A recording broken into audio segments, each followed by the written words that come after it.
So, I've got something super chilling for you today. It's one of those stories that really makes you question everything you thought you knew about your community. I'm Sean Dupree, and welcome to the Real Crime Diary, Daily Dose of Crime. Today, we're diving into a case that's as baffling as it is horrifying. Picture this: a quiet stretch of beach on Long Island, a place where families go to relax and unwind. And then, bodies start turning up. Not just one or two, but 11. 11 lives snuffed out, their stories left untold. We're gonna break down every twist, every clue in the shocking Gilgo Beach murders. It's a case that'll make you wonder, how well do you really know your neighbors? And could a killer be hiding in plain sight in your own community? Alright, let's dive into the chilling story of the Gilgo Beach murders. It all started back in 2010, and trust me, this is one of those cases that'll keep you up at night. Picture this: Suffolk County Police are out searching for a missing sex worker named Shanann Gilbert. But what they stumble upon is way more than they bargained for. Near Gilgo Beach on Long Island's South Shore, they uncover not one, not two, but 11 bodies. 11. Can you imagine that? Now, here's where it gets even creepier. Many of these bodies were wrapped in burlap. It's like something straight out of a horror movie, right? But this was real life, and investigators quickly realized they were dealing with a serial killer. 4 of these victims became known as the Gilgo 4. They were found close together along Ocean Parkway, almost like the killer was leaving a twisted breadcrumb trail. But it doesn't stop there. As the investigation continued, they found even more remains scattered across Long Island. We're talking partial remains of victims like Jessica Taylor, Valerie Mack, and Karen Vergata. Some of these remains were found years apart, in different locations. It's like a gruesome jigsaw puzzle that spans decades, with some remains dating all the way back to the 1990s. This case shook Long Island to its core, leaving everyone wondering, who could do something so horrific? And more importantly, could they strike again? Alright, let's dive into the timeline and the challenges law enforcement faced in this case. It's pretty wild. So, the investigation started off rocky, to say the least. You'd think with such a high-profile case, everyone would be on the same page, right? Wrong. There were some serious internal issues going on. The big problem? The police chief at the time, James Burke. This guy, he was actively resisting getting the FBI involved. Can you believe that? It's like, dude, we've got multiple bodies here, and you're playing turf wars? Crazy. This whole mess with Burke? It held things back until 2015. 5 years of potential progress, just gone. But here's where it gets a bit better. After Burke finally resigned, the Suffolk County Police Department teamed up with the FBI. And let me tell you, that's when things started moving. They brought in all these advanced forensic tools, really high-tech stuff. It was like going from the Stone Age to the Space Age overnight. By 2020, they were trying something new. They started sharing details they'd kept under wraps before. Like, they released images of this belt with some unique initials on it, found at the crime scene. They were hoping it might jog someone's memory, get some tips flowing in. It just goes to show, sometimes the key to cracking a case is getting the public involved. You never know who might have that crucial piece of information. Alright, let's dive into the suspect identification. In 2023, the case took a major turn when Rex Huerman, a New York architect, became the key suspect in the Gilgo Beach murders. It all started with his Chevrolet Avalanche. A witness had linked this type of vehicle to the crime scene, and that's what led investigators to reopen some old files. But here's where it gets really interesting. The forensic evidence against Huerman is pretty compelling. We're talking DNA samples from hair found on the burlap used to wrap some of the victims. And get this, they even got his DNA from a pizza crust he'd thrown away. Talk about a slice of evidence. Now, Huerman's family played a role too, but not in the way you might think. See, investigators confirmed that his family was out of town during key periods when the murders happened. That raised some serious red flags. But perhaps the most chilling part of all this? Huerman's internet history. It showed he had an unhealthy obsession with following the investigation's progress. And that's not all. His search history revealed some seriously disturbing stuff, violent and sadistic content that I won't go into detail about here. But let's just say it painted a pretty dark picture of what might have been going on in his mind. So there you have it, a New York architect, a pizza crust, and a disturbing internet history. It's amazing how these pieces came together to identify a suspect in one of the most baffling serial killer cases in recent memory. Now, let's talk about the victims in this chilling case. It's a pattern that's all too familiar in these kinds of crimes. Most of the victims were young women working as escorts, advertising their services online. It's likely that's how they crossed paths with their killer. The so-called Gilgo Four were found close together, wrapped in a similar way. But here's where it gets even more disturbing. Other victims' remains were scattered across different sites. It's like the killer was evolving, changing their method. Recent developments have shed light on some of the unknown victims. Thanks to genealogical DNA analysis, we now know that Jane Doe No. 6 inches is Valerie Mack and Jane Doe No. 7 inches is Karen Vergata.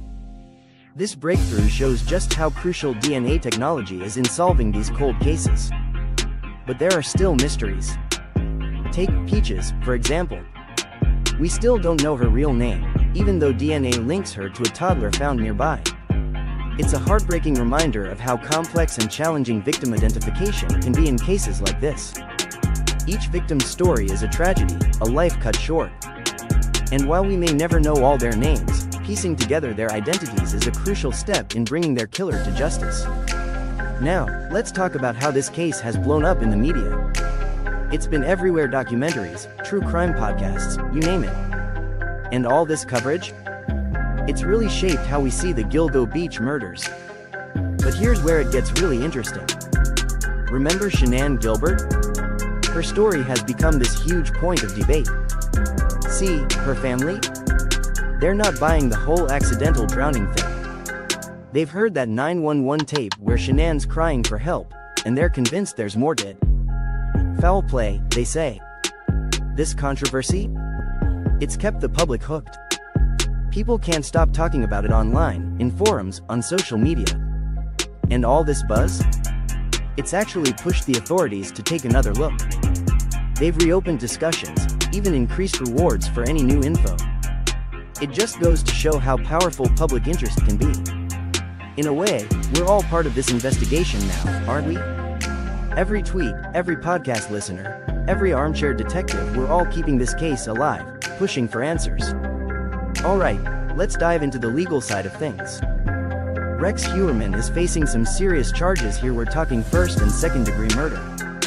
Now, the prosecutors, they've got a mountain of evidence they're planning to bring to court. We're looking at DNA matches, that crucial witness testimony about the Chevrolet Avalanche, and get this, even Huerman's own internet history. But here's where it gets interesting. The defense? They're gonna have their work cut out for them. They might try to poke holes in the DNA evidence, maybe question the timeline. There's also a chance they'll dig into Huerman's psychological profile, try to paint a different picture. As for the trial itself, we're all waiting on pins and needles for that date to be set. When it kicks off, expect a deep dive into forensic timelines, DNA matching procedures, the works. It's gonna be a real nail-biter, folks. This case could redefine how we approach cold cases in the future. So, there you have it, folks. The Gilgo Beach murders, a case that's haunted Long Island for over a decade. From the chilling discovery of 11 bodies to the arrest of Rex Huerman, this story shows us how even the most baffling crimes can be cracked with persistence and advancing technology. Think about it. This case has completely changed the community around Gilgo Beach. People who once felt safe now look over their shoulders, wondering if they really know their neighbors. But it's not all doom and gloom. The breakthroughs in DNA analysis and digital forensics that help crack this case?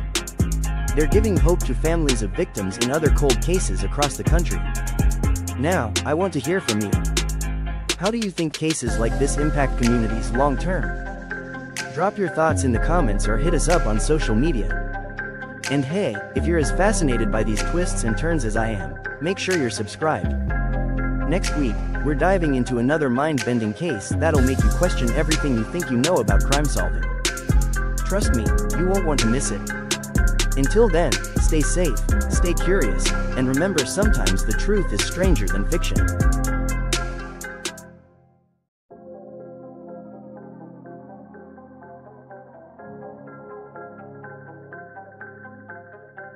Hey listeners, welcome back to The Real Crime Diary.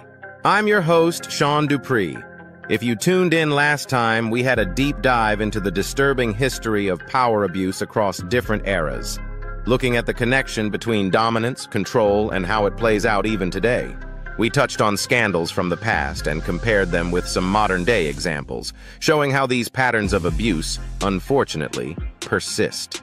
One of the most insightful tools we've explored to understand this is my book, Power, Pleasure, and Pain, a study of abuse through time. It's not just a historical account, but an interdisciplinary approach to understanding why this keeps happening.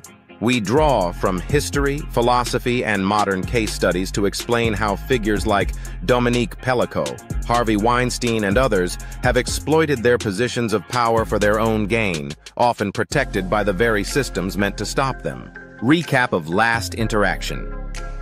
In our last live stream, we discussed how libertinism, philosophically introduced by figures like Marquis de Sade, has shaped the way power and pleasure have been entangled throughout history. This concept ties directly into how figures like Weinstein operated, as we saw parallels between de Sade's fictional characters and the way powerful men manipulated their victims in real life. You guys had some amazing comments, asking how societal structures have allowed these behaviors to go unchecked for so long. It's a crucial question, and one that the book addresses deeply.